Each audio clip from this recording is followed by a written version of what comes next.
people, the internet is me. Ooh. That is not the intro. That is not the intro. That is not the intro. Hello, people of the internet. Come back to my channel. Okay. I lost my train of thought. Okay. Now, before I get into the video, don't forget to like, comment, and subscribe. That helps me out a lot. Thank you. Don't forget to check out all my social medias. There's Instagram, Twitter, and Snapchat if you're feeling spicy. Don't feel spicy. I don't use Snapchat. But, you know, if you're feeling spicy. I'm a little raggedy. But, you know, what else is new? Okay, so for today's video, I want to try something different because after the last video I posted, with me getting, you know, all sentimental and sad, I wanted to try something else. There's so much going on in my head right now. So, because of the last video I posted, I was starting to think, I was like, there's nothing I like more than talking. I really like sit down videos like where people just sit and like talk to you and do stuff or whatever because it feels more interpersonal, I guess. As you know, we're a growing population. As a growing population, I feel like you guys need to hear me speak and talk and hear my opinions and get to know my personality for who I am, you know, yada yada yada yada yada. So, today's video is a girl talk. So, I know, cliche topic, I know, I kind of talked about it in my last video, I know. This girl talk is about anxiety. But like, it's not gonna be like all those doom and gloom and I'm sad and yada yada yada yada yada. It's not gonna be none of that. I'm gonna give you guys some basic information. So like, we're gonna split the video into like 3 parts. There's basic information. There's my personal experience, and there's coping mechanisms, or my coping mechanisms. And the purpose of this video is for me, one, to get this stuff off my chest. After filming that last video, I don't know, I felt so like light and like, I felt so much better like after saying all that. It feels so nice to say stuff that I've been like thinking for so long. It feels so nice to say it out loud. And like, I feel like it's not all trapped up in my head, if that makes any sense. So, we're going to be talking about anxiety. And I actually did some research for this video. So, what was I saying? I forgot. So, scratch it. Whatever I said, scratch it. Oh well, I'm so sorry. So, like I said, oh yeah, there's this Netflix show that I got most of my research and stuff like that from. I know a Netflix show, it seems unreliable, but it's very, very, very up the noggin. There's this docu-series on Netflix called Explained, and I did The Mind Explained, and I watched the episode about anxiety, and I took a lot of notes.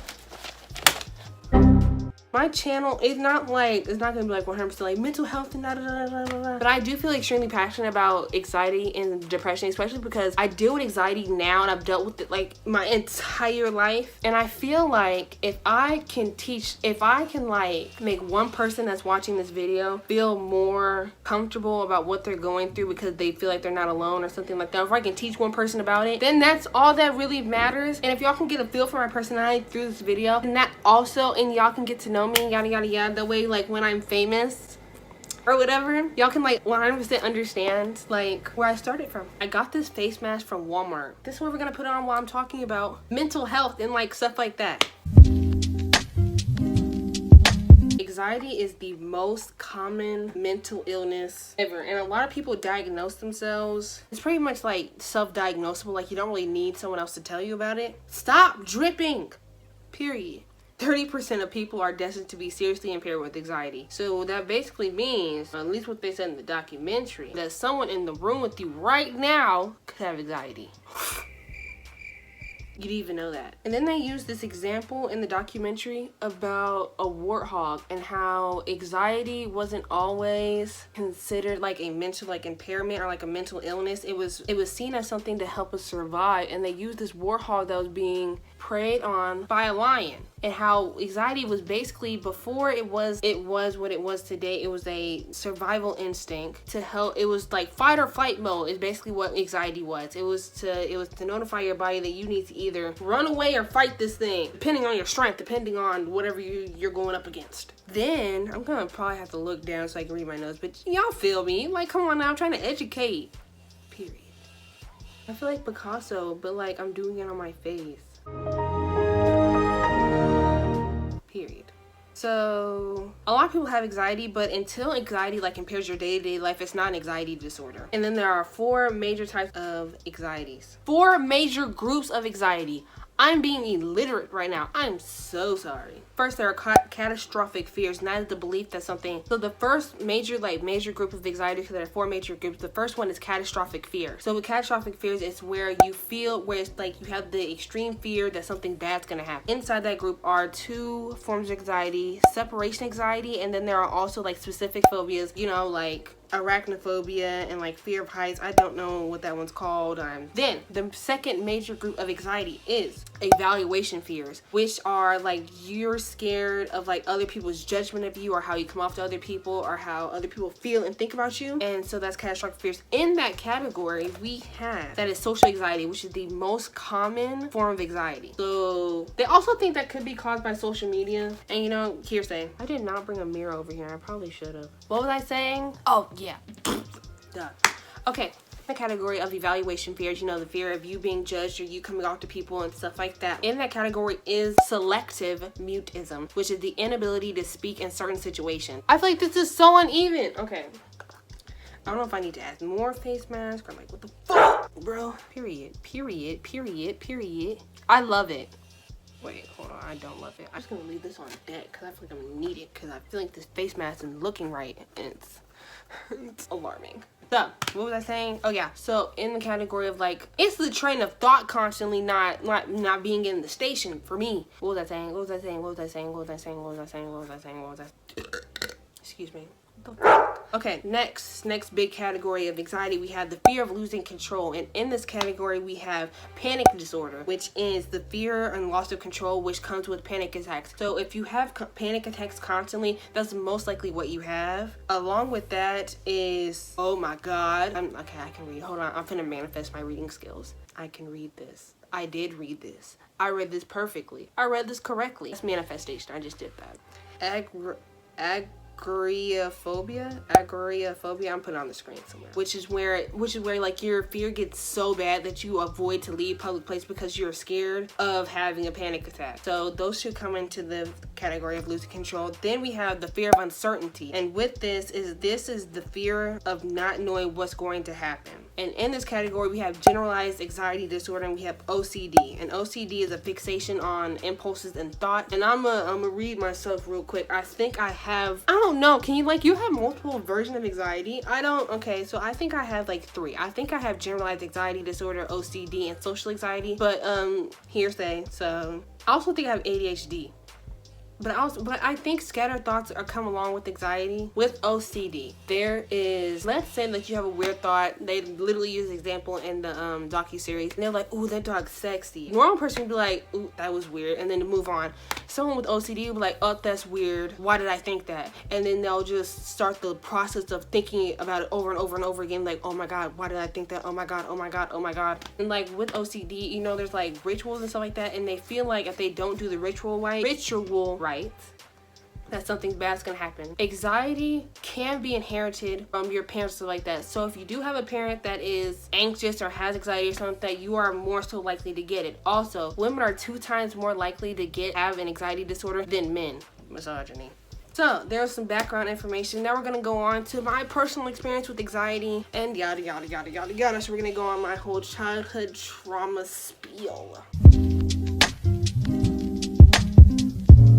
So I've had anxiety since I can remember, to be 100% completely honest. And I remember having it from like, I was like, the earliest I can remember having it is like when I was like 5 or 6. My fears always changed. So like when I was like 5 to like 7, I was scared of like death. It's like we would have to drive past this cemetery for me to get home from school, and I would like literally close my eyes because anything that looked like death, reminded me of death, sounded like the word death, just didn't click right in here, and it was like automatically I'm gonna die. That's how I felt. But like I could not watch a medical show because anything that was on a medical show I felt like I had. So like if some dude on there broke his leg, I felt like I was gonna break my leg. Okay, that's not it. It was more like if someone on there had like cancer, had a tumor, had some kind of illness, I felt like I was gonna get it too, and I would just freak out, and I would just get so scared, and I would be like, I'm sick and I'm gonna die, and yada yada yada yada yada. Those things called hypochondriacs. It was that. It was very much that. Then when I was like 7, it was really scared of tornadoes, again with the death thing. They all kind of have the whole death thing in common up until I was like 12. But when I was 7, I was like deadly scared of like tornadoes and stuff like that, and like that. And that's like the first memory I have of having a panic attack was when I was 7 and there was a thunderstorm outside and I thought it was gonna be a tornado, because my brain just automatically takes something that's like this big and makes it this big. Like a constant thing that I was always scared of was dying and getting cancer and getting like really sick. And so like, you know, I kind of like dealt with it or whatever. It wasn't like extremely like bad and didn't really impact my life like that. It was kind of like when it happened, it happened, but most of the other time I was fine. Then we get to like the ages like 12, 13, and I kind of talked about this in my last video where I had like where I had like this 3-month long depressive episode, and it started out because of anxiety. And like the fears that I had, I was always scared of like a certain thing happening to me, and my fears are very specific. When I was like 12, 13, I was scared of having schizophrenia, and I was scared that I was going to be put in a mental hospital, and then I was scared, then I started having suicidal thoughts, and I was scared I was going to kill myself, and then I was scared that I was going to kill someone else, and then I wouldn't want to go outside because I felt like if I went outside then I would murder someone. I feel like this has a lot to do because also at the same time as this, on Ion, I think that's the name of the channel, they had freaking Criminal Mind marathons running, like I think it was like every Saturday or Sunday, I think. And yeah, I was right there binge watching it, and I think that's why I thought the whole serial killer thing. So then, you know, I was like trying to stay away from like knives, and I was trying to stay away from like guns, and you know, and like stuff that reminded me of all of that. Because in my head I was like, I'm gonna turn to a serial killer, I'm gonna kill everyone, and that's what I thought. But I tell you, I was so like petrified, bro. And then with the schizophrenia thing, I thought I was gonna start hearing voices and I was gonna go crazy, and that they were gonna like I was gonna have to be put in like a mental hospital. I was like, I don't like mental hospitals because like I've seen like, I didn't watch American Horror Story at the time, but like I was like, oh my god, mental hospitals are like so bad. I was thinking of electroshock therapy, and I was like, I do not want that. So imagine a 12, 13-year-old walking around thinking she's going to murder someone and she's going crazy. And I literally honestly thought that there was something wrong with me, and I was like, I can't believe I'm thinking all this stuff right now. And then what I would have a weird thought, like maybe I have this mental illness, or maybe I could end up like the person on the TV or something like that. So just like with the OCD thing, I thought it, and no, I know I'm supposed to be like, that was weird, and then move on. I couldn't move on. It was like I thought it, I just kept thinking. I was like, why did I think that? Why am I thinking like this? What's going on? And it just kept going around in circles, and I was like, oh my god, I don't understand what's going on. Hold on, pause. Keep in mind that when I was going through all of these thoughts and stuff like that, I didn't know it was anxiety. I had no idea. I'm thinking that I'm going crazy, I'm losing my mind. So then after I go to all these doctors, and then I went to like, I think it was like an urgent care center or something like that. I went there, and then they had ran all these tests on me, like on my heart. They drew blood, you know, yada yada yada, to make sure that, you know, like my body was fine. There wasn't like anything like physically wrong with me. So then after I had there, the doctor that had saw me there suggested for me to go to counseling because she said that I had anxiety, that what I was going through sounded like anxiety, because she had went through it herself, and she was like, this is what it sounds like. After like a week or so after that, I started going to counseling and stuff like that. And my counselor, Dr. Gonzalez, I will never forget her, gave me coping mechanisms and stuff like that. And she told me that I had a big imagination. She told my mom something completely different, so I don't know why she said that to me. I don't know why you were lying to me. So yeah, she told me that, but then she went and told my mom that I had anxiety and depression, so that's great. So why did you lie to me? Rude. That's rude. So I started going to counseling. I started talking to her every day and stuff like that because my mom did not want to put me on medication. I went to her, and she would teach me like different coping mechanisms. She would ask me about what I was scared of and why was I scared of this and why did I think this was gonna happen. And when I explained it to her, it sounded so stupid coming out of my mouth. It sounded so stupid coming out of my mouth. It's like when I explain it to y'all, it probably sounded dumb coming out of my mouth. It felt dumb when it was happening. And I remember this explicitly. I felt so alone, bro. Like, I can't even explain it. My sister was there for me, duh, of course, but it's like I felt so by myself. And it was very like, I'm the only person going through this, and I'm the only person that knows how I feel, and I'm the only person that can explain why, and I'm the only person that knows, like, and understands what I'm going through, and I can't explain to someone else because they'll think I'm crazy. So like, to keep me up at night, I'll watch like YouTube videos and stuff like that. And then Demetrius Harmon, who went back then, like 2016, I think. He went by the name of Meech on Mars. I found his channel, I started watching his YouTube videos, and when I say that man saved my life, when I tell you that he helped me cope so much with what I was going through at the time, because he also dealt with depression and stuff like that, and so when he would talk about what he went through, I felt less alone. And that's crazy because he's like the only person that made me feel like that. I was like, oh my god, I'm not crazy, because someone with as big as the platform or whatever as him understands what I'm going through. I felt less alone. So that was like the worst period of it. Doesn't mean like that completely ended my anxiety and stuff like that, or like it completely stopped it, but it definitely helped me. Still, like, I still go through it, but it just got easier knowing that I wasn't by myself in it. Still have like triggers